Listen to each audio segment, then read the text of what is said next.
All right, mates, we're going to go through a bit of cricket. It's getting hot outside. We're getting close to the summer of cricket. It feels like it's been a bloody long build-up, but we're going to have the ODI series, the 2020 series, but maybe old cricket stalwarts like us, it's the Test series that I really can't wait for. I can't wait for India to get here. I think it's going to be awesome. The word of the year is opener, and who's going to fill it for Australia?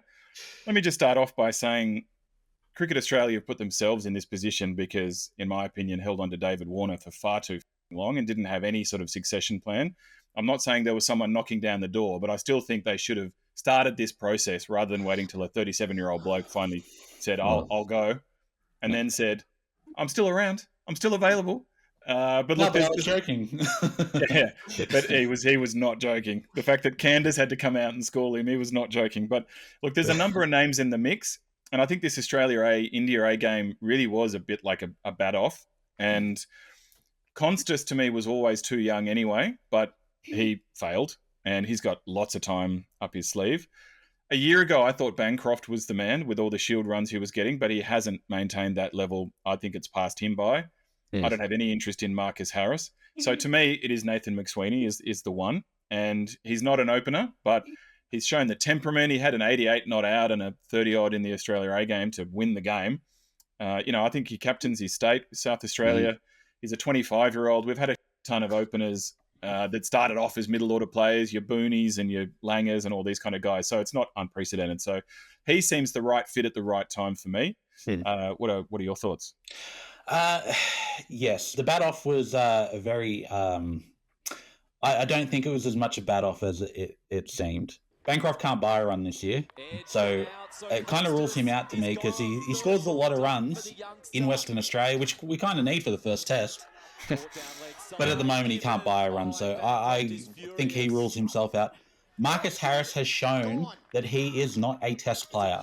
He is a phenomenal Shield player, but I actually have him in the same kind of camp as Shaun Marsh, where I always thought Shaun Marsh was an exceptional domestic player, but he wasn't a test player and scored centuries and great, but he just couldn't quite make the leap to the next level.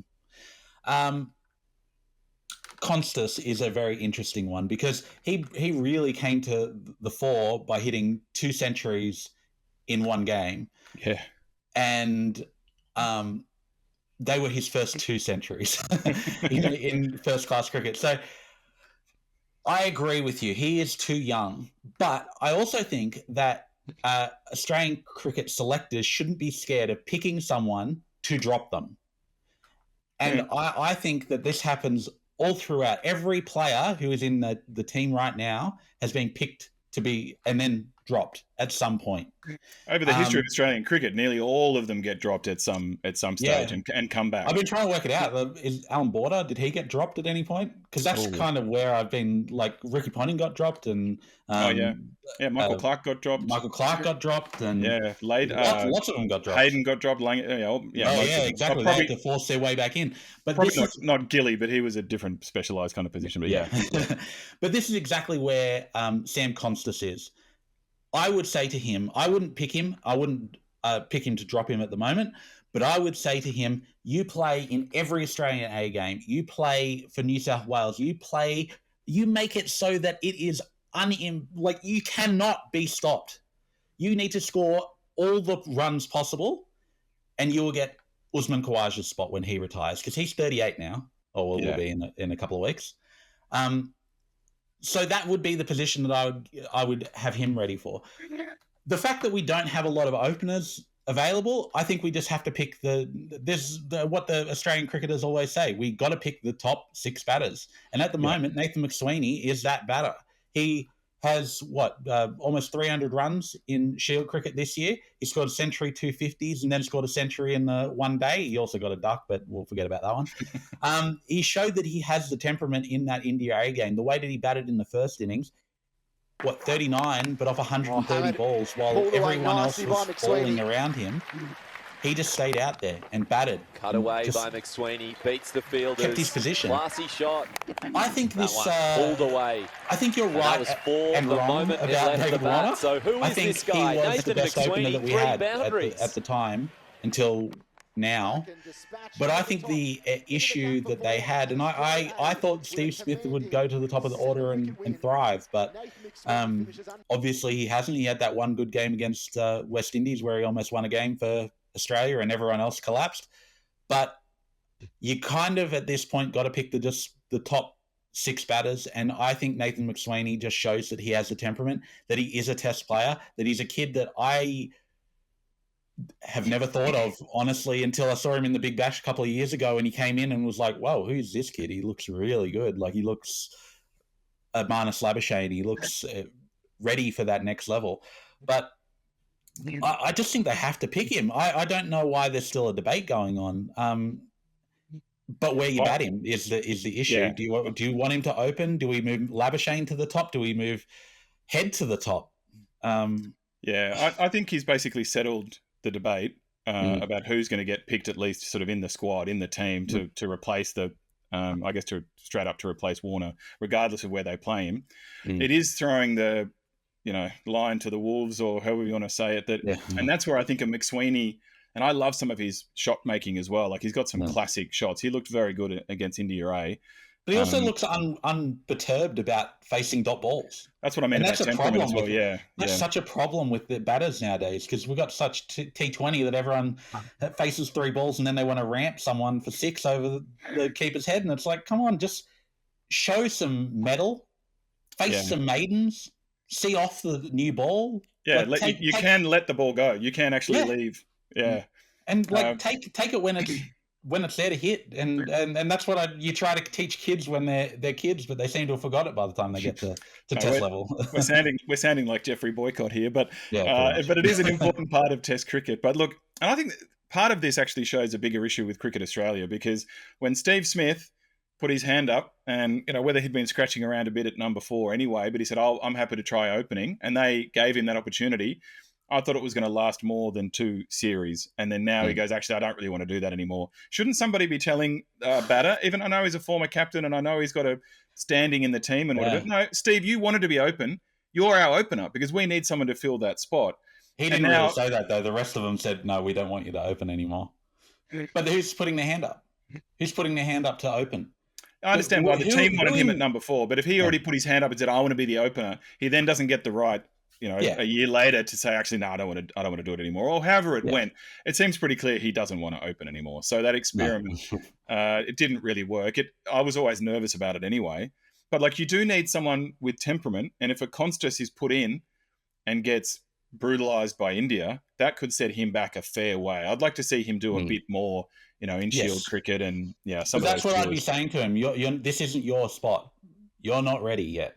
Yeah, you're 19 and you played 6 matches. But play a bunch, score a lot of runs. Like, do what Marcus Harris does. But then when you get your shot in the Test arena, make the most of it. And then when you get dropped, go and score more runs. Yeah.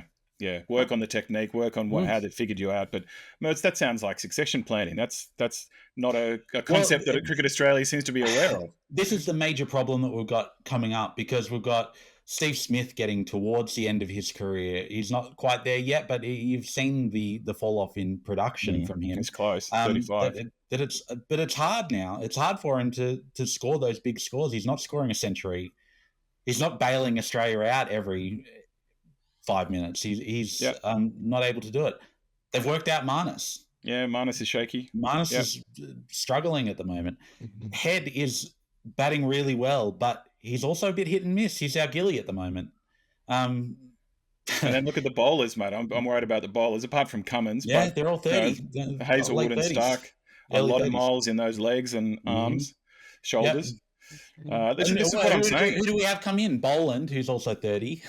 Yeah, that's the problem. A lot of the backup guys. I was having a chat with Matty Sullivan, our colleague, the other day about someone like Michael Nisa, who's just a fantastic cricketer. He's such a good cricketer, but I think he's now about 34. Yeah, and he would have got into a lot of Test teams with his all-rounder. He is an all-rounder. If he was at any other country. So Dan Worrell's going over and going to make the England team now. You have a Michael Nessa go over there. All of a sudden, it's like they would be laughing. He'd be batting 6. He'd be mate. It'd be Freddie Flintoff Mark II for them. Yeah, exactly. It'd be incredible.